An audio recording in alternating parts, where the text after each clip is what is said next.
I want to talk to you a little bit about coaching.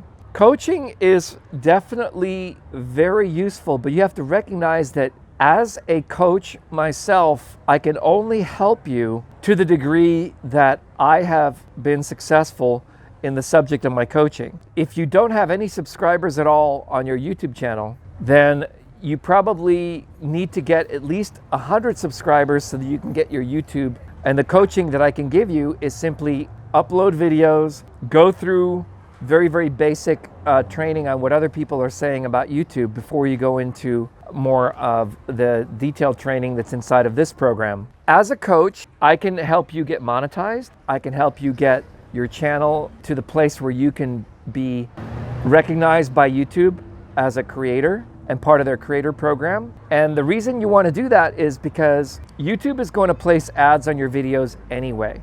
There's no way to stop that. But as a creator, you have a choice whether you want to have ads show up on a video or not. You don't get that choice until you are in the creator program. But that also creates a number of challenges, because if your videos are not, let's say for example, you have some copyrighted background music inside of your video, just playing in the background, even if it's in the distance, that can create a copyright claim or a copyright strike. We're going to do a whole section on copyright because it's a very, very important topic. The other reason you want to become a creator is because you get paid a share of the ad revenue. And while you can make a living from it, you're really going to be making more money from your YouTube channel by promoting your list, building subscribers, building your email list, and then causing that list to generate exposure for your videos. When you first launch a video, you want to send it to all of your email subscribers, especially your Gmail subscribers, and send them a direct link to your video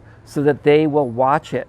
This helps the algorithm also identify the types of people that it will search. Because of this, YouTube and Gmail are basically inside of the same data set, same platform. So you want to be leveraging Gmail and YouTube to its fullest. And we're going to be doing a whole section on that in coming weeks. So welcome to the program. And if you have any comments or questions, please ask them in the Tube Relevance Skype group. I'll see you in the next one.